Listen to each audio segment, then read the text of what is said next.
Greetings, preppers. You'll have to forgive me if I'm a little bit scattered on this video. I both wanted to do it at this time and sort of hope that I'm able to do it well at this time. We just finished, I guess, what I call one of our hell weeks in my daughter's treatment. And that's a week of high-dose steroids and chemotherapy for her condition, for her leukemia.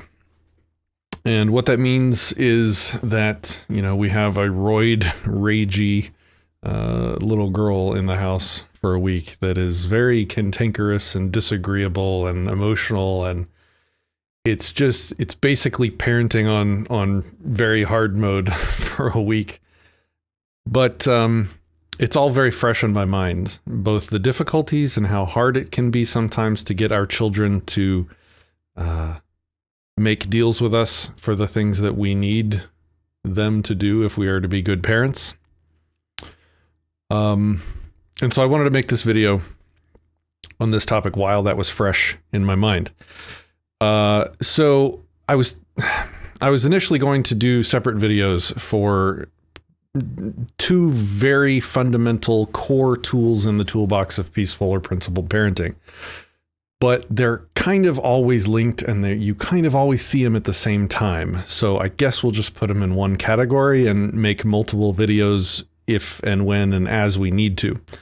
The two things are preparation and making deals.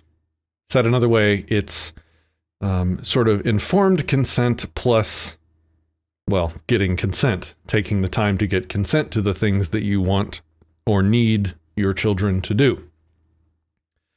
And, you know, I'm sure I'll make other videos on how to get, you know, consent for the easy things. But I wanted to start with the hardest thing, the worst case scenario thing, because if we can do it with the hardest stuff, then it sort of makes the point that the easy stuff, there's really no excuse to not operate consensually with your children, with all humans in your life, right? Now, the techniques and tactics and bargaining chips that we use on the hardest things are going to be probably different or bigger or greater rewards than we would do for everyday smaller things. So when I talk about, like I did in my speech at Anarchapulco, which you probably saw as an introduction to signing up for the Peaceful Parenting University, I talked about chicken nuggies as a big bargaining tool. And some people that saw that were kind of asking me, you know, oh, so you just basically bribe your kid to get everything you want out of them? And I said, no, man, we're talking about like getting, bargaining for the hardest things. And so when we're bargaining for the hardest things, you know, a lot of stuff's on the table that wouldn't be sort of an everyday thing that we would go for. It's not like we just, you know, it's not like she's a trained dog and we just hold out chicken nuggies as treats every 5 seconds throughout the day to get what we want. That wasn't the point of the video. Okay, so this was an especially difficult clinic day that we just had a week ago because we are approaching the tail end of her treatment. I think we have like 5 months to go or something like that. And the clinic visits are becoming more spaced out. Now, I think you would probably expect that to make things easier from the perspective of a child and the negotiation, because, you know, we're having to do it less. But actually having to do it less means that every time we do have to have a clinic day, it's like a brand new, fresh argument. It's like a brand new, fresh negotiation about something that she's now no longer used to. Like when we were doing it twice a week, you know, things went much smoother. It was just a matter of course. We were doing what we needed to do as every day as it went by. But when you're doing it once a month, well, it's like we're starting over. And this one was especially hard, maybe one of the hardest, because it was a big clinic day. It was one of the procedure clinic days where there's where she gets her port accessed, which is, you know, big needle goes in her chest and stays there for hours, right?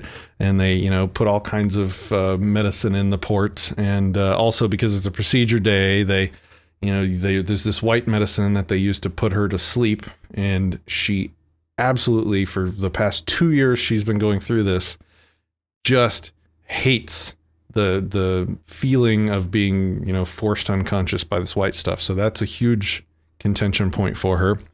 And I'm sorry, this is going to be a longer, slightly rambly video, but hopefully there will be some wisdom in here, and hopefully we'll do some follow-up shorter videos in the future. So there's the procedure, the medicine, the unconscious, the actual lumbar puncture procedure, the waking up stuff, the rest of the clinic day where they continue to do other things. It's going to be like one of the worst, hardest clinic days. And so because it wasn't frequent and because it wasn't a thing that we do often, we started the first piece of this tool way early. So on little things, like maybe we need to go to the store and we need them to come with us, or we need a room cleaned up of the toys, you know, that they obviously own, but, you know, we own the room, they own the toys. We need to work out a situation to get them to clean, stuff like that. Maybe the first phase, which is preparation, the informed part of the informed consent, is, you know, something that we start several hours before. Or if it's a bigger deal, like we need agreement to bring them with us to some event that will need, you know, good behavior while we're, you know, in some public place or something like that, we might start that the day before. And if it's something even bigger, like in this case, this is one of the worst case scenarios, we literally started talking to her about it about 7 days before. So 2 weeks ago now. So what does preparation look like? Preparation is when you talk about it. You talk about the thing that you would like them to do, and you listen and you take in their reaction, and you let them vent, and you let them give you their opinions and their emotions and their fears and their desires and their dislikes and likes, and you just take it all in and you just let them output. You become an input, they're the output. You ask questions about how they're feeling and what they think, and you just take it all in. It's a pressure valve, especially for the harder things. So the initial reaction that we got was very negative. It was one of the few times when she's just straight up said, no, I'm not interested in any of that. Usually she'll say something like, I really don't want to do that, or I really don't like that. This was just a no, a hard no. Like a salesman's worst nightmare, so to speak. And so when that happens, you just say, okay, well, it's really important, so I want to keep talking to you about it. And then you walk away. And maybe try it again later in the day or the next day, which is what we did. You know, once or twice a day, we would bring it up. We would start talking about it, and then we would go in input only mode and let her tell us what her issues are. Now, like any good salesman, I guess, what you want to do is find out the barriers in your customer's mind to buying your product. And as a parent trying to go through this negotiation, and again, I'm once again surprised by just how many of these skills will work on adults too, but what we're listening for while we're in input only mode is the things specifically that are the problem points for her. And we're not like instantly tit for tat trying to rebut her problems. Like if she says, I'm scared about the procedure. Oh, really? Oh man, I understand. Oh man, get on eye level, get down, be sitting next to her, be holding the kid, or, if they're older, be on their level. Don't ever try and negotiate while talking down. Like the dynamics of the social circumstances make sense. Make sure you broach the topic at like a relaxed or more peaceful time, things like that. And just take notes and empathize and recognize and validate their emotions, their fears, their objections, and then keep your notepad in your head. And shut up. Stay shutting up. Just ask questions. Just empathize. So connect, reflect back what they're feeling, reflect back what they're saying, and ask questions to get more information. You're building your sales pitch secretly, right? Quietly in your head. And this, in this case, for this worst case scenario stuff, this is something that we're doing over days. We start a conversation by talking about how, we have a day coming up where we need to get this procedure done. It's important for health reasons. And then we shut up and we start adding to our notes. Okay, we find out she's scared about the procedure. So we slow down, we empathize, we acknowledge, we validate. And then depending on how it seems like she's feeling after we've done that, if she's still sort of stressed about it, we may let it go and come back later in the day or come back the next day and then bring it up again and be like, hey, I remember, and I know we were talking about it, that you said you were kind of feeling scared about the procedure. Can we talk about, can we talk about that? And, if it's like, no, I don't want to talk about it, be like, okay, that's fine. And come back later. Or, you can ask probing questions like, is there a part of the procedure that is the scariest? Like, what is the scary part? And, in this case, it was the white medicine and the stuff that makes her go unconscious or whatever. And you get that answer and you add it to your little notepad and then you go back into input only mode. Oh yeah. The white medicine, like what part of that is scary? What don't you like about it? Oh, it's scary to watch it going up the tube, and it's scary to know that you're going to feel really bad for a minute before you go to sleep. And, you're recording your input only. You're taking, you're empathizing, you're agreeing, you're validating. And then once you've taken as much time as needed to let them get it out, maybe you get the whole thing, you get all their fears, you get all their objections, and you say, well, thanks for talking about it. And you walk away. And then you come back the next day and you do the whole thing again. You go over all their fears and objections without still bargaining yet. And again, we're talking about the really big stuff. This is not stuff you do for like grocery store visits, but talking about the big stuff and understanding how to handle the big stuff makes handling the little stuff super easy. And all the stuff that you need to handle the little stuff is contained in the big stuff. So that's what we're doing here.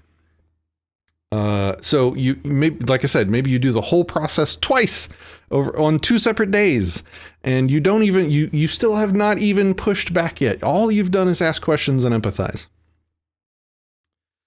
And then once you've had time, and this also gives you time to plan how you're going to approach the negotiation.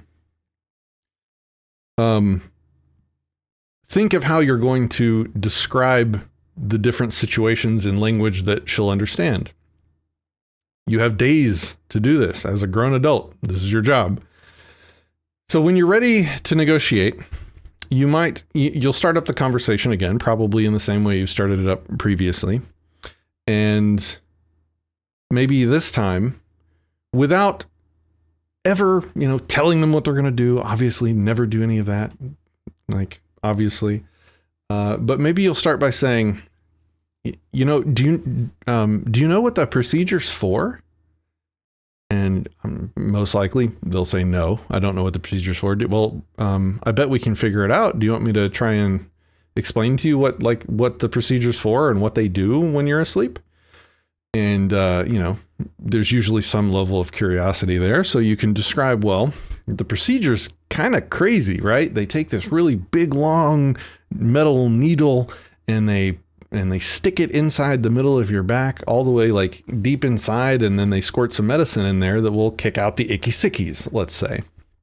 My daughter's 5 years old or whatever. So you formulate the language on their level. If they're a teenager, you obviously don't do any of this. You'd probably talk to them like they're an adult, but the same principles apply. So, that needle going in is probably going to be pretty painful. It's big owies. And you walk her through realizing that the procedure is maybe kind of painful, which is something that you wouldn't like, right? And then you say, well, they have this really cool thing that they've invented called white medicine. And the white medicine, what it does is it makes you go to sleep and keeps you asleep while they're doing all the owie stuff. So you don't even have to feel it. Can you imagine, like, if we didn't have this cool white medicine, what it would be like having to lay there awake while they did like big owie things to your back with big needles? Like, that's really scary, right? Like, I'd be scared. And, you just kind of work through the very real valid reasons why the white medicine is a good thing, not a bad thing, and why you can talk about what the medicine's for and how it kicks out the icky sickies, and just like full on informed consent on their level, what they need to know, as if they actually owned themselves and as if they actually, had the right to make the decision. And, eventually, after 7 days of this, it came down to the day before, basically, where my wife and I had both kind of sat down and gone through this, and I had kind of done some of the things that I just walked through, where it came down to, like, there was some immediate concern that she had. And it was like, I forgot what the desire was specifically. It was like she wanted hot dogs cooked in a very specific way with buns and just the perfect way she likes the hot dogs. And she wanted some other thing to eat. Like, these are requests that are totally normal and not like extravagant or whatever. And I just sort of saw that as an opportunity. And I just really quickly, ran through the logic of the procedure and the owies and the white medicine that's really cool that lets you sleep through the whole thing in the procedure day. And I said, well, what if we made a deal where Mom would agree to cook the hot dogs just like you liked, and then Dad, will play Minecraft with you like you were wanting to do when you get home from your procedure day after it's over. It's always good to have something, the incentive that will come after the hard thing is over. And so I made sure to let her pick something for us to do, me and her, just us, that she really enjoys doing, and set that up as another incentive. So because we spent so long and we're so patient and non-pressuring and sort of wise about it, and we bode our time, we got her to full-on consent. And I'm not talking about like some gaslit, manipulated consent. I'm talking about like actual informed consent. And like I said, I went through the nitty-gritties of everything that was going to happen that day, and so did my wife multiple times.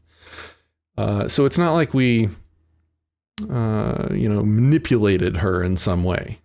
We just sort of talked through every step of it and focused over time on the things that she was most scared about, or the things that she had a problem with. And then we just waited for the positive side of that, the positive incentive to sort of present itself, because it always seems to do so. And in this case, we got her to full on consent and make a deal and consent. And maybe we can talk about deals in more detail in another video, because this one's probably getting kind of long. But all it took was like hot dogs, which we were probably going to eat anyway. I think there was like one dessert that she really likes, and me playing Minecraft with her, which I would have probably done anyway. So it's not like, we agreed to go to Disneyland to get this thing to happen. It just took patience and a lot of calm, empathy, patience, validation, and keeping the self-ownership over her body and the agency exactly where it belonged, which was with her. And it resulted in one of the most successful clinic visits that we have had in 2 years of cancer treatment. She went along with everything without more than a complaint or I don't like this, hold my hand, or, just like general normal reactions through the process. Like, there was more agreement and consent and participation and cooperation with that clinic day than we've ever had, ever. I know I keep saying it different ways, but it was really an epic thing to behold. Even the hardest part, when she's sitting there all hooked up and they're pushing the white medicine up the tube and going in, she was scared. She was emotional and a little bit intense, but she didn't even like cry. She just did it because that was the deal she made. She knew what was happening. She knew why they were doing it. She wanted to get it over with so that she could come home and, you know, play Minecraft and eat the dessert and have the hot dogs or whatever. And she just like, she handled it with more of a stiff upper lip than most grown adults when they're doing things they don't like. And it was really impactful. Like, it was awe-inspiring. It was like, I just want to be like her. Like, just, I want to make agreements for my life, and I want to keep those agreements, and I want to handle my business. And it's one of those moments where your kids just, you know, they really impress you, and you want to be like them, and they teach you how to be. And it came out of this another yet amazing example of treating them with the respect that they deserve as equals. And that's a pretty core tool, a core characteristic of principled parenting. The nurses that do this every day, they have clinic days every day. The kids come in every day. They do procedures like this every day. Told my wife that they have never seen a kid do that so well. Deal with it, handle the situation so well, put up with it so well. When they told my wife that day, when they do the port accessing, so it's this thing under the skin and it's like a pad, and they take a big needle and they stick it in and then they tape in the thing so that they can have direct access to a vein, right? The nurses told my wife that they have never seen a kid hold themselves still for that procedure. They, as a matter of course, two nurses walk in the room with all the needles and scary stuff or whatever. One nurse is there to do nothing but hold them down so they can't move, so that obviously they don't miss with the needle and poke something vital, obviously. I mean, they need to make sure that they're still. My daughter didn't need that. She held herself still.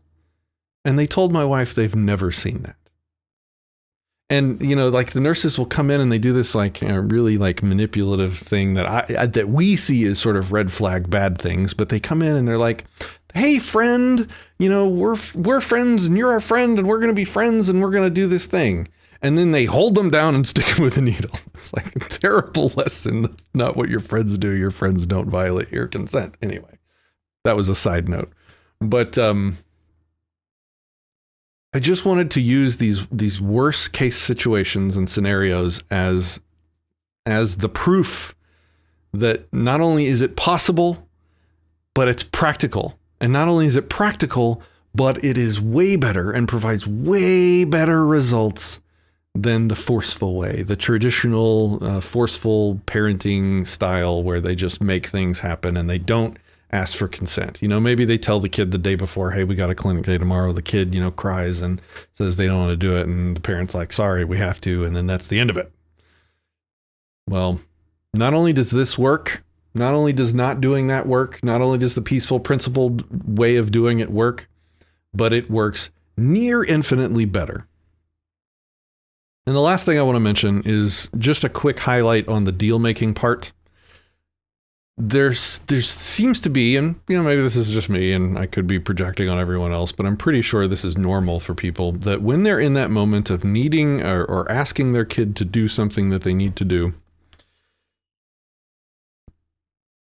there's like this pressure to get that situation to a resolution immediately in the middle of that conversation. And I want to point out that one of the greatest bargaining tools that you have is time. And I want to point out that most situations do not have to be resolved right then. Most situations, especially if you're thinking ahead like you should be doing because that's your job, if you're thinking ahead, you're having these conversations early enough that it's not an immediate need. Negotiations where your need is immediate puts you on the defensive. It puts you at a severe disadvantage. And like, if you're negotiating to buy something and the person you're trying to buy the thing from knows that you need it immediately, they know they have a little extra power over you in the negotiation. And that's because they do. It's because you're limited by time, so you don't have the choice to go and shop around and find other people to buy it from. Same thing is like if you're buying your house and you find out that the seller is building another house. And so they're contractually obligated to have already sold this house by a specific day. And that day is a week away. That they're sort of desperate. And so that gives you extra bargaining power in the negotiation. And so the best way to set yourself up for success in any negotiation is, even with your kids, is to have the foresight to have the negotiations before there's time pressure. So that's an important tip.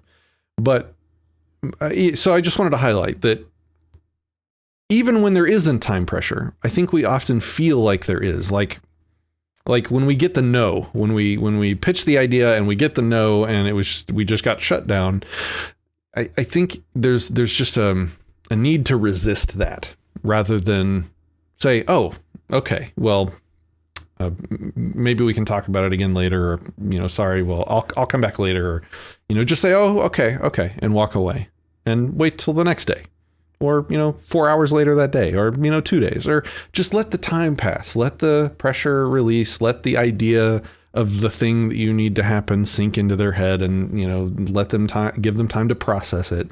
And if there's any emotions around it, give them time to work through them, or maybe help them work through them by empathizing, stuff like that. Make sure that if you're feeling pressured, that there's a valid reason, and realize that doesn't help you. The pressure doesn't help you in the negotiation, because they own themselves. And if we are to treat them like they own themselves, then when they say no, they mean no, and you need to respect that. And, so it's our job to give ourselves enough time to get the yes, because the yeses don't always come immediately. Sometimes they do. Sometimes it's not a big deal, especially for the smaller stuff. But for the bigger stuff, you need to be prepared. You need to not wait till the last minute. You need to be a responsible human, a responsible parent, and set yourself up for success in these negotiations. Now, the preparation and negotiation and getting the consent part of principled parenting is such a foundational tool in the toolbox that I can't imagine this will be the only video. There's so many examples, so many situations that people ask me about constantly. This is the thing that I explain more than anything else. Preparation, negotiation, getting consent, getting agreement to the things that you need to have happen. So to that end, give me things, give me examples, give me situations that you're curious about how this could work, or situations where you're stuck on or don't see how you could negotiate your way through it. And I will make videos in this category for this purpose, because this is one of the main videos of the course. Like, you'll probably get 50% of the benefit of this course from this concept alone. This is almost everything. No, I can't even say that because there's a lot of other important stuff, but this is a big one. Anyway, let me know how you like this video. Let me know if you have any questions, comments, or ideas for other areas or other videos on this topic. Thanks, guys.